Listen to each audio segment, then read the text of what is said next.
Très ému de vous retrouver à cette nouvelle année 2025, mesdames, messieurs. Bienvenue à cette nouvelle session du journal universitaire dont j'ai le plaisir de présenter ensemble avec vous. Nous allons faire la ronde de quelques établissements de l'enseignement supérieur et universitaire en République démocratique du Congo. Passez un excellent moment à notre compagnie. Cohabitation interespèces et lutte contre la schistosomiase, une étude anthropo-économique dans la zone de santé des Kimpese. C'est le titre de la thèse de doctorat soutenue publiquement par le chef des travaux Jean de Bethel Bitumba à l'université de Kinshasa. À l'issue de cette cérémonie, le récipiendaire a été proclamé docteur avec la mention « La plus grande distinction ». Le détail avec Serge Mbouy. Cette thèse vient répondre aux attentes de la population. À en croire l'impétrant, cette étude fait suite au constat selon lequel la schistosomiase, qui est une maladie endémique qui sévit dans la zone de santé des Kimpese, a de multiples conséquences sur la santé de la population. Mais cette maladie est banalisée par la population locale, créant ainsi des conséquences telles que l'hématunie, Nsubamenga, en Kindibu, la stérilité secondaire chez les femmes est devenue des symboles de vitalité. Les communautés des Kimpese vivent curieusement avec le vecteur mollusque d'Encodia en langue locale de cette maladie sans s'inquiéter. Après les jeux de questions et réponses, mais aussi la délibération à huis clos, le récipiendaire a été proclamé docteur avec mention « La plus grande distinction ». Toge, fanon insigne de l'université de Kinshasa et les diplômes ont été remis au lauréat du jour pour la jouissance de son nouveau grade de docteur à la satisfaction de ses encadreurs, à l'occurrence les professeurs Lapika, promoteur, et la professeure Catherine, copromoteur, venus de la Belgique. Parlons de nouveau du durcissement de la grève sèche générale dans les établissements de l'enseignement supérieur et universitaire à travers la République démocratique du Congo par les bancs syndicales de l'enseignement supérieur et universitaire. Décision prise à l'issue de l'Assemblée générale évaluative tenue au siège de professeurs de l'Université pédagogique nationale. Le détail avec Christian Chipamba. La situation de la grève qui prévaut au sein du sous-secteur de l'enseignement supérieur et universitaire va de mal en pire, constatant entre autres que le gouvernement de la République tarde à convoquer le dialogue social indispensable pour statuer de la grève annoncée depuis le 9 décembre 2024, à convoquer les travaux effectifs du comité permanent de suivi des accords de Bibois 1 et 2, au fin de préparer un nouveau barème juste et équitable applicable au T1 2025 et de programmer la mécanisation de toutes les unités non payées et la correction de grades, mais aussi en comprenant que le gouvernement applique la politique de pourrissement et d'usure déjà dénoncée. Les bancs syndicales de l'ESU réunis à l'Assemblée générale évaluative ce samedi 4 janvier 2025 au siège de professeurs de l'Université pédagogique nationale décident de durcir la grève sur l'ensemble du territoire national jusqu'à l'ouverture du dialogue social tant sollicité. Le professeur Jean-Collet Moussonda, coordonnateur national du RAPICO et président de la PUPEN, et au micro du journal universitaire. Les arriérés complémentaires de 3 mois, plutôt que les 5 mois dus en 2025, ont été payés dans la précipitation à Kinshasa pour étouffer les mouvements de grève.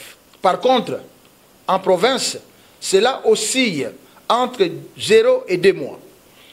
Tous les autres mois sont encore en souffrance. L'accroissement de 50%, dont le gouvernement a pris l'engagement de payer depuis le T4, demeure non effectif.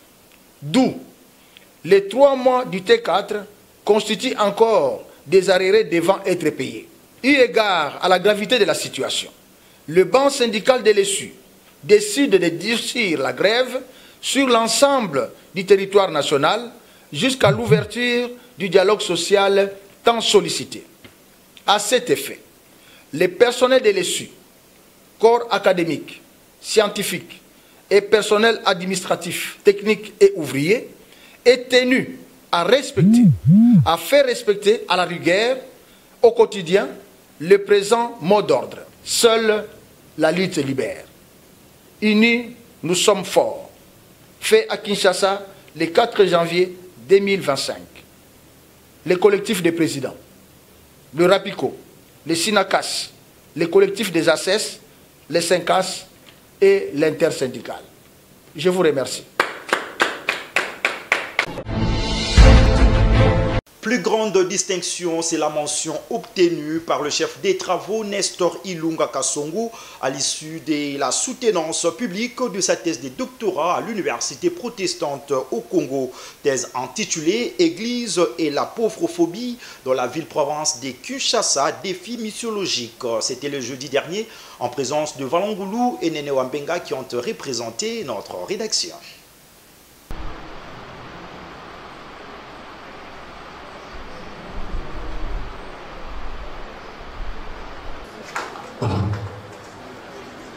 Nous restons debout, s'il vous plaît. Le chef des travaux Nestor Ilunga Kasongo Kanyata a soutenu publiquement sa thèse de doctorat ce jeudi dernier à l'université protestante au Congo intitulée « Église et la pauvrophobie dans la ville-province de Kinshasa, défi missiologique », dont le promoteur est le révérend professeur Robert Nkwim Bibibikan, recteur de l'université protestante au Congo. Dans son exposé, l'impétrant a défini la pauvrophobie comme rejet ou exclusion des pauvres, discrimination, injustice sociale, tribalisme, préjugés, marginalisation et stigmatisation des pauvres dans la société. Il a par ailleurs abordé la réalité église-poubelle, qui est un nouveau concept et une nouvelle métaphore non encore répertoriée parmi les termes ecclésiologiques et sociologiques. En outre, l'église poubelle veut dire tout simplement c'est elle qui reçoit tous les pauvres que la société rejette. Après les jets de questions et réponses entre les thésards et les membres du jury, les membres du jury se sont retirés pour délibérer l'impétrant à huis clos. Le chef des travaux Nestor Ilunga a réussi en l'ensemble des épreuves avec la mention « la plus grande distinction ». Professeur Kalombo, président du jury. Après délibération à huis clos, le jury a pris la décision suivante. Monsieur Ilunga Kasongo Kanyata a réussi à l'ensemble de l'épreuve avec la mention plus grande distinction. Toge, toc et un signe de l'université lui ont été accordés par le recteur de l'IPC, le révérend Robert Nkwim Bibibikan, pour la jouissance de son nouveau titre de docteur à thèse en théologie. Motif de joie pour lui de placer un mot. La pauvrophobie veut dire les rejets des pauvres. Ma thèse combat cette pratique. Veut que nous puissions considérer les pauvres avec respect, que nous pouvons les aider, même si parfois eux-mêmes se comportent parfois d'une manière parfois qui énerve, mais la vérité est que ce sont des hommes, des êtres créés à l'image de Dieu. Nous devons prendre soin d'eux. Et l'idée que je soutiens, c'est l'Église qui prend soin de tous sans distinction, qui ne rejette personne, qui n'agit pas dans les favoritismes. Ce qu'il faut retenir, quand Dieu commence quelque chose, il finit toujours par le réaliser. Je rends grâce à Dieu qui m'a permis vraiment de cheminer et de terminer ce travail et qui était vraiment difficile. Mais à tous ceux qui pensent aux pauvres, à ceux qui pensent au développement de cette nation, je leur dédie cette thèse.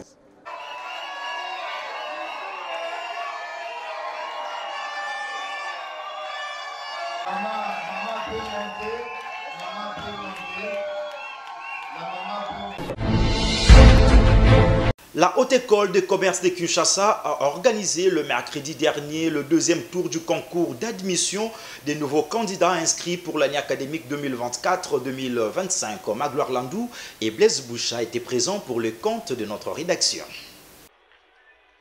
Le nouveau inscrit à la Haute École des commerces de Kinshasa dans les filières informatiques de gestion, comptabilité et contrôle, marketing, secrétariat et entrepreneuriat étaient nombreux à participer au deuxième tour du concours d'admission organisé ce mercredi 8 janvier 2025 suivant les prescrits de l'instruction académique 026 du MINESU. Répartis dans plusieurs salles, les candidats ont passé leurs épreuves dans des conditions optimales, portant sur plusieurs matières, notamment le français, le mathématique et la culture générale, comme en témoignent ces images. Pour joindre l'utile à l'agréable, quelques étudiants se sont exprimés après les 10 concours. Premièrement, j'ai choisi la Haute École des commerces parce que je trouve que les enseignements sont bons et puis ils ont aussi la formation. Je dirais qu'ils ont aussi la formation. Les tests, ça a été très bien et puis je trouve que c'est vraiment bon. J'ai choisi Haute École de commerce de Kinshasa parce qu'il y a une bonne éducation. C'est pour cela que j'avais choisi de venir étudier ici. C'était tellement formidable. On a bien fait l'examen, vraiment. C'est bien passé. Donc on espère de meilleures choses ici à la Haute École de commerce de Kinshasa. Il y a lieu de noter que le cours ont débuté depuis le mois de décembre et se poursuivent dans toutes les filières promotion de la Haute École des commerces de Kinshasa dirigée par le professeur Edson Nyonsaba Sebigunda. Dans la province du Haut-Katanga, l'Institut supérieur technique de Lubumbashi, ISTEL en sigle, a tenu son tout premier conseil annuel de l'institution depuis sa création. Conseil dirigé par son directeur général, le professeur Janon Panyampanya, dans un climat de confiance. Christian Chipamba nous propose cet élément. L'université évolue et l'université continue à évoluer. Installé depuis 2018 à Lubumbashi, dans la province du Haut-Katanga, l'Institut supérieur des techniques de Lubumbashi ISTEL a connu son tout premier conseil annuel de l'institution ce samedi 4 janvier 2025. Présidé par le directeur général de l'ISTEL, 3 points ont été à l'ordre du jour lors de ces conseils, notamment la communication du directeur général, la répartition des charges horaires et l'organisation des projets tutorés. Le professeur associé Janon Panyampanya, directeur général des sites alma mater, a tout d'abord salué l'implication du président de la République, chef de l'État Félix Antoine Tshisekedi Tshilombo, pour son engagement, voire sa promptitude, en vue d'amener haut l'étendard de l'éducation supérieure et universitaire en RDC, sous une matérialisation de la ministre des tutelles, je cite, le professeur Marie-Thérèse Sombo. Ici, dans la salle Moïdo Zangui de l'ISTEL, le directeur général a rappelé la mise en pratique de l'instruction 026 de l'enseignement supérieur et universitaire, ESU. Devant cette parterre de professeurs, chefs de travaux et assistants, le numéro 1 de l'ISTEL a aussi martelé sur les normes et conditions pour être éligible des données cours à l'université, vu les instructions actuelles. À cette étape cruciale, le professeur Janon Panyampanya a conscientisé les assistants beaucoup plus de poursuivre avec l'école doctorale, vu la nécessité et l'urgence. Environ 200 dispensateurs des cours, notamment des professeurs, chefs de travaux et assistants, ont pris part à ces conseils annuels de l'institution ce samedi 4 janvier au site Kalimoto de l'Institut supérieur des techniques de Lubumbashi dans le Grand Katanga. Les participants, quant à eux, ont émis des propositions et suggestions au comité de gestion objectif, voire l'ISTEL dans un élan de sommité, soit une institution référentielle en termes de qualité de l'enseignement. ISTEL Kolwezi et Likasi ont été valablement représentés à ces assises. Tout s'est passé comme prévu. Restons toujours dans la province du Haut-Katanga pour parler cette fois-ci de la première édition de la conférence scientifique et parlementaire organisée par l'Assemblée provinciale de la dite province. Une messe scientifique qui a connu la participation du directeur général de l'Institut supérieur technique de Lubumbashi, le professeur Janon Panyampanya, qui a reçu son brevet de participation de main du gouverneur de la dite province, Jacques Kiabola. Suivez cet élément. La première édition du symposium scientifique et parlementaire placé sous les thèmes la résolution des problèmes socio-économiques dans la province du Haut-Katanga, organisée par l'Assemblée provinciale dirigée par Michel Kabwemamba en collaboration avec l'Université de Lubumbashi, a connu la participation de plusieurs personnalités de la province qui préfèrent, notamment le directeur général de l'Institut supérieur des techniques de Lubumbashi, les professeurs Janou Mpanya.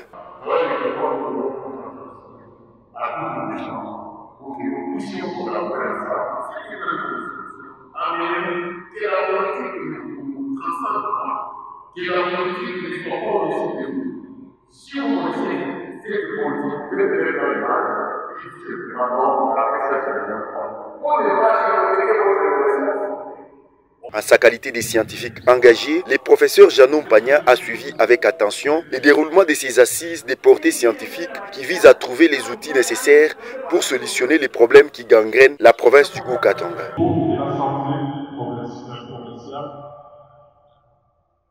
Lâche un étude. C'est dit qui va donner impérativement au chemin de fer 30% de produits, 30% de la production à l'export et 30% de la production à l'import. Grâce à son assiduité et ponctualité, Janou Mpanya a reçu de main propre du gouverneur de la province, Jacques Yaboula Katoué, un brevet de participation pour son souci de contribuer à l'émergence du Haut-Katanga.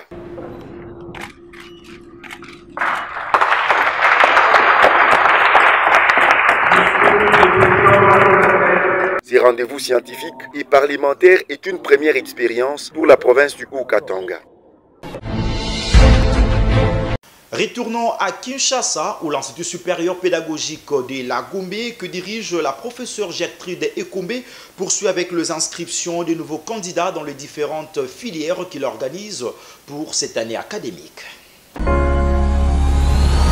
Former des cadres, les élites et porteurs du changement dans la société congolaise reste une priorité pour l'Institut supérieur pédagogique de la Gombe. L'ISP Gombe, un établissement universitaire de grande renommée, inscrit les nouveaux étudiants pour l'année académique 2024-2025. Chères étudiantes et étudiants, amoureux du savoir, venez vous inscrire à l'ISP Gombe dans les filières suivantes: lettres et sciences humaines, sciences exactes, options biologie et techniques appliquées, physique-chimie, physique informatique, sciences commerciales administratives, informatique et gestion des entreprises, sciences et techniques d'accueil, options hôtellerie et restauration, accueil et tourisme. Vous avez deux possibilités d'étudier. L'ISP Gombe organise ses enseignements en 2 vacations, soir et jour, selon les normes du système licence, master et doctorat. À l'ISP Gombe, c'est la qualité et l'excellence dans tous les domaines de la formation. Nous sommes en plein centre-ville, précisément au croisement des avenues Père Boka et Kisangani dans la commune de la Gombe. Référence: Centre culturel Boboto. Hâtez-vous car les places sont limitées.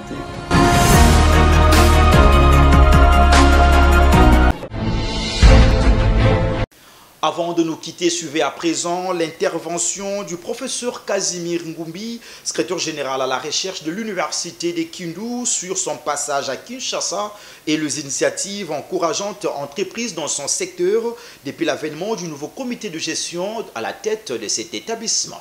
Séjournant à Kinshasa, le professeur ordinaire Casimir Ngumbi, secrétaire général à la recherche de l'université de Kindu, ne cesse de mouiller le maillot au modèle d'un vrai manager pour se rassurer de meilleures conditions d'apprentissage de médecins stagiaires de l'UNIKI, a souligné. Après avoir pris les fonctions au comité de gestion de l'université de Kindu, on réfléchit sur les défis majeurs.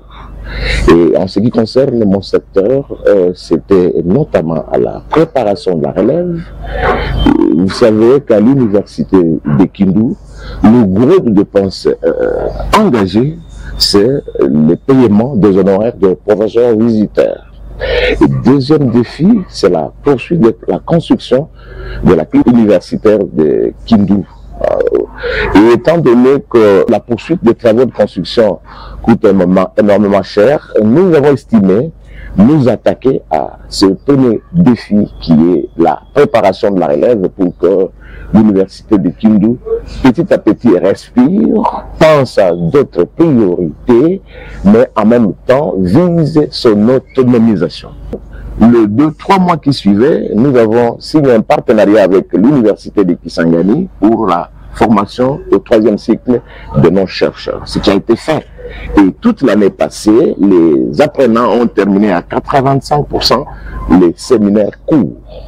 Et alors, il a fallu que nos apprenants, n'est-ce pas, puissent payer les frais d'inscription. Et étant donné que nous avons déjà une centaine d'apprenants du 3e cycle, et je devais faire un déplacement sur Kisangani, et ça arrivé avec le comité de gestion, particulièrement avec mon homologue et secrétaire général à la recherche, pour l'effectivité des inscriptions des apprenants du 3e cycle, ce qui a été déjà fait. Mais en même temps, monsieur le journaliste, vous savez que nous avons à Kinshasa des médecins stagiaires. Les médecins stagiaires, il y a plusieurs années, ils viennent seuls, ils se battent seuls, ils se débrouillent seuls, et nous avons estimé, toujours dans le cadre de notre secteur, venir palper du doigt la réalité des médecins stagiaires de l'université de Kindu, ici à Kinshasa. C'est ce que je fais. J'ai réuni le médecin stagiaire entrant, j'ai réuni les médecins stagiaires qui, bientôt en juin, vont terminer leur stage. Et je me suis rendu compte que ces enfants souffrent énormément. D'abord, je voudrais, en parenthèse, remercier le responsable de l'hôpital général Mamayemo. Je voudrais remercier le responsable CNPP. Les apprenants, les médecins stagiaires viennent de témoigner de l'encadrement qu'ils reçoivent de la part de ses collègues qui travaillent dans ces structures. C'est la raison pour laquelle nous avons dit qu'il fallait continuer à élargir le cercle. Et tout de suite là, nous allons aller voir le médecin directeur de la clinique Ngaliema. Nous devons aller réfléchir et trouver une formule qui soit, n'est-ce pas, favorable à nos apprenants, parce que c'est le médecin de la République. Mais en même temps, il faut que le ministre de l'enseignement supérieur soit informé, tenu informé de ces réalités, des difficultés dans lesquelles ces enfants travaillent, et que nous puissions arriver à la formalisation des rapports entre ces structures évidentes, Ngaliema, Mamayemo, CNPP, formaliser la coopération avec ces structures pour que les enfants, n'est-ce pas, n'endossent pas la responsabilité du comité de gestion, mais bien au contraire, que nous puissions nous mettre d'accord. Quid de la préparation de la relève académique et de l'ouverture de l'UNIKI au monde? Le professeur Casimir Ngumbi précise. Nous avons amené déjà dès le début 160 candidats, et sur les 160, 157 avaient présenté le dossier qui était valable après le traitement des dossiers dans les différentes facultés à l'université de Kisangani, qui est aussi mon université. Parce que retenez ici que je suis professeur ordinaire à l'université de Kisangani, mais à Kindu, je suis membre du comité de gestion.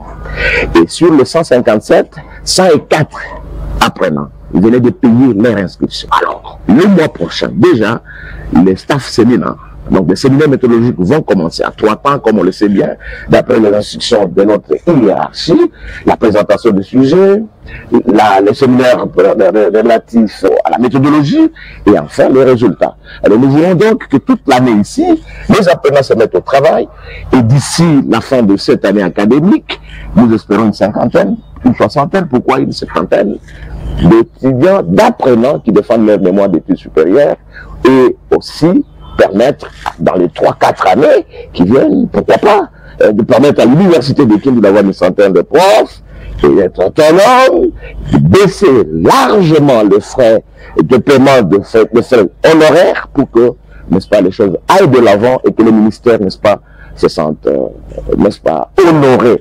Et je vous dis en passant, M. Georges, que ce que nous faisons, nous ne sommes pas auteurs de ce que nous faisons. C'est d'abord la ministre de l'enseignement supérieur qui est auteur parce que c'est sous sa haute surveillance ce que je fais là se passe au niveau du comité de gestion. Et donc notre évaluation en dépend largement, mais en même temps l'évaluation de la ministre de l'enseignement supérieur aussi dépend de ce que nous faisons parce que nous sommes l'élargissement de ses mains, de ses bras au niveau des comités de gestion. C'est la raison d'ailleurs pour laquelle ce vendredi et samedi, j'organise dans le cadre de mon secteur à Kindu un atelier, et vous savez le thème sur lequel la force du livre dans le monde contemporain. Et donc nous voulons lancer en même temps une grande bibliothèque moderne pour permettre à nos chercheurs de ne pas naviguer sur Internet seulement, mais de lire les ouvrages à Londres, peut-être avant la fin de l'année. Nous voulons nous procurer des logiciels anti-plagiat, n'est-ce pas, pour la présentation des travaux de qualité. Dans l'avion service air, j'avais déjà acheté à Kisangani 100 ouvrages. Et donc, je ne dors pas. Je ne dors pas. Et vous savez, par intuition, je considère, depuis que je suis assistant, que l'enseignement supérieur universitaire reste ma passion. La jeunesse reste ma passion. Et ici, je vous informe qu'il y a Samuel Yagassé, qui est un garçon extrêmement intelligent. Il anime même des conférences dans les grandes universités, Boston, Harvard, les grandes universités américaines, il anime des conférences là-bas. Et c'est lui qui vient comme orateur à Kindu, n'est-ce pas, pour parler de la force du livre dans le monde contemporain. Voilà, c'est par là que s'achève complètement cette grande édition du journal universitaire réalisé par Emmanuel Lema. Jurès Landou était derrière la caméra, toujours sous la coordination d'André Mouchongo Machara. De partout où vous nous avez suivis, passez un excellent week-end. À plus.